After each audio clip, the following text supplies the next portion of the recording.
बिस्मिल्लाहिर्रहमानिर्रहीम, अस्सलामुअलैकुम। Urdu point news room के साथ मैं हूं आपका मेज़बान रुखशान मीर। मुल्की और बैनुल-अक़वामी अहम ख़बरों पर नज़र डालेंगे, तबसरे करेंगे और कमेंट्स के ज़रिए पब्लिक फ़ीडबैक भी शामिल करेंगे जो हम बाकायदगी से देखते हैं। तमाम व्यूअर्स की क्या आरा हैं हमारे प्रोग्राम के बारे में और न्यूज़ के बारे में। सबसे पहले बात करते हैं कल उस अहम स्कैंडल की जो हमने अपने प्रोग्राम में आपके साथ डिस्कस किया, स्टंट स्कैंडल। पाकिस्तान का वो मसला जो हर पाकिस्तानी को मालूम होना चाहिए था। हमने आपको बताया कि किस तरह पाकिस्तान में 6,000 रुपये मालियत के स्टंट्स 2-2 लाख रुपए में डॉक्टर्स फरोख्त करते रहे।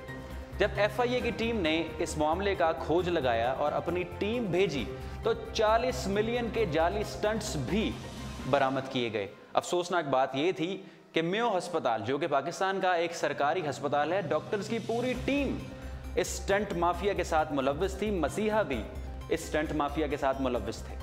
पहले चीफ मिनिस्टर ऑफ पंजाब मियां मोहम्मद शहबाज शरीफ साहब ने इस मामले का सख्त नोटिस लिया और कमेटी तश्कील दी। तो कल चीफ जस्टिस ऑफ पाकिस्तान मियां साकिब निसार ने इसका अज खुद नोटिस लिया। आज वज़ीर आज़म पाकिस्तान मियां मोहम्मद नवाज शरीफ साहब भी मैदान में उतर आए हैं। नोटिस लेने के साथ साथ सख्त तरीन अहकामात भी जारी कर दिए। उन्होंने कहा कि कौन लोग हैं ये स्टंट माफिया, आखिर कौन है, इसको पकड़ा जाए और सख्त से सख्त सजाएं दी जाएं। इनको इबरत का निशान तमाम पाकिस्तानियों के लिए बनाया जाए कि कोई पाकिस्तान में करप्शन ना करे।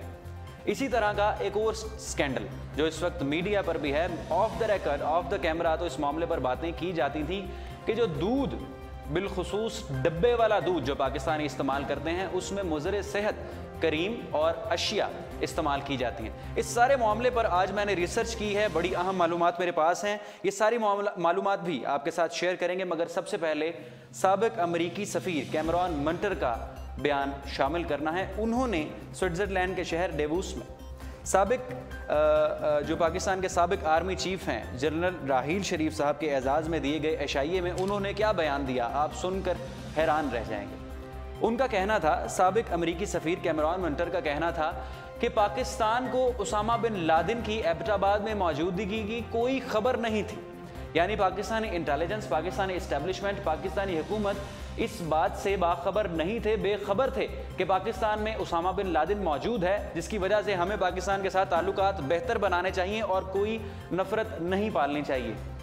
अब जनवरी 2017 में साबिक अमरीकी सफ़ीर ये बयान दे रहे हैं और इसी मामले की बिना पर कि हमें उसामा बिन लादेन का पता था कि वो एबटाबाद में मौजूद है, हमने उसको पनाह दे रखी थी, हमें पूरी दुनिया में बदनाम किया गया। यहाँ तक कि जो साबिक सदर पाकिस्तान है परवेज़ मुशर्रफ साहब, वो एक कॉन्फ्रेंस में बैठे थे, टीवी प्रोग्राम चल रहा था, मुख्तलिफ बड़े बड़े पॉलिटिशियन उसमें शिरकत किए हुए थे। परवेज़ मुशर्रफ साहब ने एंकर ने पूछा कि आपको पता था कि उसामा बिन लादेन एबटाबाद में मौजूद हैं, पाकिस्तान में मौजूद हैं? तो उनको ये तक मानना पड़ा, ये कहना पड़ा कि अगर इंटेलिजेंस फेलियर अमेरिका में हो सकता है 9/11, तो पाकिस्तान को भी एक इंटेलिजेंस फेलियर का मौका दिया जाए। और मुतअद्दिद जगहों पर, मुतअद्दिद मौके पर पाकिस्तान को बदनाम किया गया। और अब जनवरी 2017 में ये बयान दे रहे हैं, तो उन लोगों के साथ जो उस वक्त अमरीकी हुकूमत है, अमरीकी हुकाम थे, दुनिया में पाकिस्तान को मलाइन किया, बदनाम किया, उनके साथ ये बयान शेयर करना चाहिए। बरतानवी नशरियाती इदारे, अमरीकी नशरियाती इदारे, रशिया टुडे क्या क्या स्टोरीज पब्लिश करते रहे कि पाकिस्तान ने उसामा बिन लादेन को पनाह दे रखी थी। ये जो कॉन्फ्रेंस थी, ये जो सारी मामला चल रहा है, इसमें राहील शरीफ साहब ने भी एक स्टेटमेंट दी है, गुफ्तगू की है, वो भी आपने इस वक्त सोशल मीडिया पर देखी है, टीवी चैनल्स पर भी देखिए कि उन्होंने किस तरह से अफवाज पाकिस्तान को, पाकिस्तानियों को खराज तहसीन पेश किया स्विट्ज़रलैंड के इस शहर में कि खराज तहसीन हो उस पाक फ़ौज के जवानों को और उन पाकिस्तानियों को जिन्होंने दहशतगर्दी के ख़िलाफ़ जंग में पुरअज़म रहे और दहशतगर्दों का कला कमा किया। तो ये बड़ी खुशाइंद बात थी। मगर ये जो साबिक अमरीकी सफ़ीर का कैमरॉन साहब का बयान है, इसको गौर से देखना चाहिए और उन लोगों के साथ ज़रूर शेयर करना चाहिए। मीडिया पर इसको उठाने की ज़रूरत है कि पाकिस्तानियों को उसामा बिन लादेन का कोई इल्म नहीं था। अब बात करते हैं आखिर दूध स्कैंडल क्या है। ये दूध में आप अक्सर लोगों से सुनते थे, जो बुजुर्ग हैं ख़ास तौर पे, वो कहते हैं कि डब्बे वाला दूध आप इस्तेमाल ना करें, इसमें मुज़र सेहत करीम शामिल है। और ख़ास तौर पे वो नाम लेते हैं कि ख़वातीन अपने गैर ज़रूरी बाल जिस करीम से इस्तेमाल करते हैं, वो करीम इस दूध में मिलाई जाती है और फिर डब्बे की शक्ल में हमारे पास दूध आता है। और दूसरी जानिब हमारे पास क्या बचता है, जो गवाले दूध लेकर आते हैं, जिसमें यह कहा जाता है कि जोहड़ों से उसका पानी लिया गया, उसको दूध में डाला गया ताकि उसका वज़न में भी कोई कमी ना आए और पता भी ना चले, और जो पैमाना है पानी को मैयर करता है कि दूध में कितना है, उसका भी ना पता चल सके। अब ये मेरे पास मालूमात है, वो आप सुने कि पाकिस्तान दुनिया में तीसरा बड़ा मिल्क प्रोड्यूसर है और पाकिस्तान की जो ग्रॉस डोमेस्टिक प्रोडक्ट है जीडीपी पर इसका 11% ये असर अंदाज होता है और पाकिस्तानियों के पास पीने का साफ दूध नहीं। जब ये मसला टीवी पर चला तो पंजाब फूड अथॉरिटी ने 30 डेयरी कंपनियों से सैंपल्स लिए और 313 बॉटल्ड वाटर कंपनियों से भी सैंपल लेकर उन्होंने लेबॉरेटरीज में भेजे कि पता लगाया जा सके कि आखिर दूध और इस पानी में क्या मसला है। जो पाकिस्तानियों को कई अरसे तक ये बेवकूफ़ बनाया गया कि आप मिनरल वाटर पी रहे हैं, जो पानी आप खरीदते हैं, मैं नाम नहीं लेता किसी भी कंपनी का, जो आप पानी परचेज करके पीते हैं, पैसों के एवज जो पानी लेते हैं वो मिनरल वाटर है।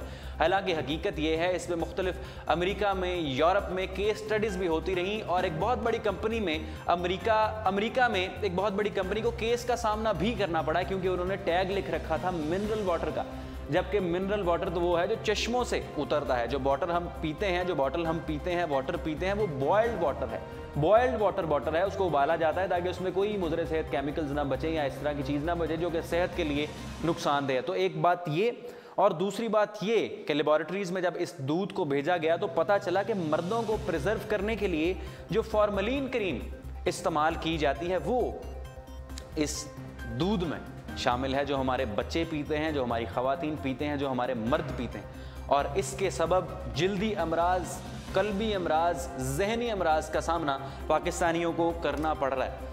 तो इस वक्त इस पे सेनेट की कायमा कमेटी ने भी एक्शन लिया और इस बात की खोज लगाई पार्लियामेंट में भी कि आखिर क्या मसले हैं, कौन लोग हैं, इस माफिया को किस तरह से पकड़ा जाए और कम से कम खालिस दूध तो पाकिस्तानियों को दिया जाए। और ये जो सेनेट की कायमा कमेटी का इजलास था, इसमें यह बात भी काबिल गौर लाई गई कि एनर्जी ड्रिंक्स का इस्तेमाल जो पाकिस्तानी करते हैं, जो एनर्जी ड्रिंक्स ख़रीद के पीते हैं, जिसमें मुख्तलिफ कंपनियाँ हैं, अब तो बहुत सारे ब्रांड्स हैं, पहले तो एक दो थे, अब बहुत सारे ब्रांड्स हैं, हम किसी का नाम नहीं लेते, किसी को पॉइंट आउट नहीं करते, उसमें भी मुज़र सेहत केमिकल्स का इस्तेमाल किया जा रहा है जो कि संगीन कल्बी अमराज की वजह बन रहे हैं। जर्मनी और मुख्तलिफ ममालिक में 18 साल से कम उम्र जो नाबालिग हजरात हैं या जिनको बच्चे कहें, जो नौजवान हैं, उनको एनर्जी ड्रिंक्स खरीदने की इजाज़त नहीं। और यहाँ पर मैंने देखा, खुद देखा हमने कि 6-6, 7-7 बरस के बच्चे भी एनर्जी ड्रिंक्स का इस्तेमाल करते हैं।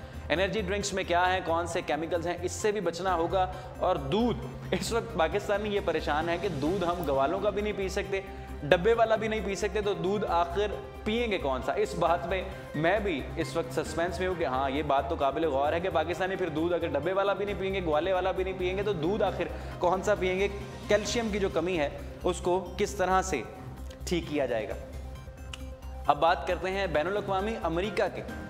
20 जनवरी को प्रेसिडेंट इलेक्ट डोनाल्ड ट्रंप अपने ओहदे पर बराजमान होने जा रहे हैं, यानी प्रेसिडेंट ऑफ यूनाइटेड स्टेट्स वो बनेंगे। और उससे पहले जो उन पर इल्ज़ामात का सिलसिला था, जो ख़वातीन उनको एक्यूज़ करती थी जिनसी ज़्यादती का और हरासमेंट का, एक और केस इसी तरह से ही डोनाल्ड ट्रंप के ख़िलाफ़ फाइल कर दिया गया है। शायद आप इनके नाम से वाकिफ़ हो, मैंने नहीं इनको टीवी चैनल पर देखा। रियलिटी शो अप्रेंटिस की ये अदाकार थी, समर जेविस इनका नाम था। 2007 में इन्होंने कहा कि 2007 में डोनाल्ड ट्रंप ने मेरे साथ ज़्यादती की और फिर मीडिया पर आकर झूठ बोला, जिसकी बिना पर इन्होंने डोनाल्ड ट्रंप के ख़िलाफ़ मुकदमा भी दायर कर दिया है। तो मेरे ख्याल से अमेरिकी तारीख़ में ऐसा पहली मरतबा हुआ होगा जो अमेरिका के सबसे बड़े ओहदे पर बराजमान होने जा रहा है। उस पर ख़वातीन के इल्ज़ामात रुकने का नाम नहीं ले रहे। जो मार्च तक के फैक्ट्स थे, मार्च तक की जो हमारे पास न्यूज़ थी, 10 ख़वातीन हैं जिनमें मॉडल्स थी, जिनमें अदाकार थी और जिनमें कोई परले दर्जे की पॉलिटिशियंस भी थी शायद। उन्होंने डोनाल्ड ट्रंप को एक्यूज़ किया, उन पर इल्ज़ाम किया कि ये हमें हरास करते थे,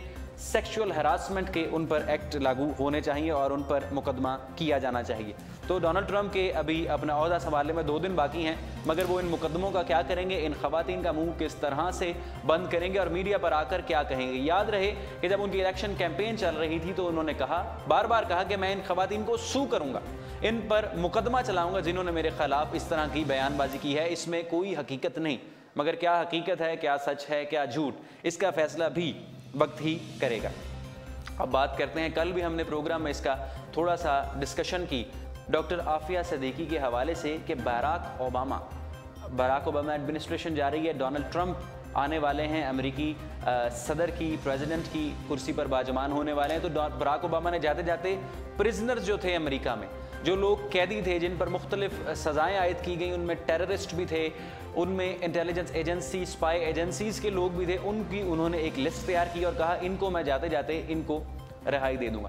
तो बात की जाने लगी यहाँ से पाकिस्तान की तरफ से भी एक पार्लियामेंटेरियन ने ये आवाज़ बुलंद की और मुख्तलिफ लोगों ने, जो सोशल मीडिया पर लोग मुतहरिक हैं, ट्विटर पर, फेसबुक पे, ट्विटर पे ये ट्रेंड चलता रहा कि आफिया सिद्दीकी को वापस क्यों नहीं लाया गया, जबकि ये बिल्कुल एक परफेक्ट टाइम था कि वज़ीर-ए-आज़म पाकिस्तान मियां मोहम्मद नवाज शरीफ साहब आवाज़ उठाते और आफिया सिद्दीकी को वापस लाते। ट्विटर के ये ट्रेंड की मैं आपके साथ बात शेयर कर रहा हूँ। और मैं आपको ये भी बता दूं, कल भी शायद हमने इस बारे में डिस्कशन की थी, आपने भी इस पर अपना फीडबैक दिया कि वज़ीर-ए-आज़म पाकिस्तान मियां मोहम्मद नवाज शरीफ साहब के मंशूर में ये बात शामिल थी कि अगर 2013 में वो अपनी हुकूमत कायम करते हैं तो आफिया सिद्दीकी को ज़रूर बाज़ियाब कराया जाएगा और पाकिस्तान वापस लाया जाएगा। तो अब बात ये की जा रही है, एक टीवी चैनल पे एक सहाफ़ी बैठे थे, उन्होंने कहा कि CIA की तरफ से पाकिस्तान को ये ऑफ़र हुई है कि शकील आफरीदी को आप छोड़ दें और आफिया सिद्दीकी को आप ले जाएं। शकील आफरीदी के बारे में आप सब जानते हैं, गद्दार वतन है, गद्दार पाकिस्तान है। ये वो पाकिस्तानी है जिसने CIA रन पोलियो की मुहिम, जाली जो मुहिम थी एबटाबाद में, वो चलाई और इसके बारे में ये कहा जाता है कि ये खबरें गैर मुल्की खुफिया एजेंसियों को पाकिस्तान से देता रहा और अभी ये पाकिस्तानियों की कैद में है। 23 मई 2012 को 33 साल की शकील आफरीदी को सज़ा सुनाई गई थी और इस वक्त बच्चा पाकिस्तान का जवान, पाकिस्तान के मर्द, ख़वातीन और इंटेलेक्चुअल तबका इसे गद्दार कहता है और कोई भी इस बारे में मुत्तफ़िक होने को राज़ी नहीं कि शकील आफरीदी को छोड़ दिया जाए और आफिया सिद्दीकी का वापस आना बिल्कुल बरहक है। उनको वापस आना चाहिए। वो कौम की बेटी हैं, वो एक बेहतरीन खातून है और उनकी सारी बायोग्राफी पे भी बाकायदा एक पूरा प्रोग्राम करेंगे। इस प्रोग्राम में तफसीली गुफ्तगू नहीं होगी, पूरा प्रोग्राम करेंगे आफिया सिद्दीकी की बायोग्राफी पर। मगर आफिया सिद्दीकी को तो पाकिस्तान आना चाहिए, मगर शकील आफरीदी को छोड़ने का, उसको रिहा करने का या अमेरिका को देने का कोई सवाल ही पैदा नहीं होता। ये थी आज की अहम खबरें जो मैंने आपके साथ शेयर की। उम्मीद है आपको हमारा प्रोग्राम पसंद आया होगा। अपना फीडबैक ज़रूर दीजिए, अपना फीडबैक देना मत भूलिए। और शकील आफरीदी की जब बात हुई तो ये भी एक बात, चेल्सी मैनिंग की सज़ा भी ख़त्म कर दी है बराक ओबामा ने और बहुत से जो कैदी थे, अमेरिकी जेलों में कैद थे, उनकी सज़ाएँ बराक ओबामा ने ख़त्म कर दी। तो आफिया सिद्दीकी की सज़ा भी ख़त्म होनी चाहिए और उन्हें पाकिस्तान आना चाहिए, मगर शकील आफरीदी को पाकिस्तान की कैद से नहीं जाना चाहिए। रुखसान मीर को दीजिए न्यूज़ रूम विद रुखसान मीर से इजाज़त। इंशाअल्लाह आपकी खिदमत में दोबारा हाजिर होंगे। अल्लाह हाफ़िज़।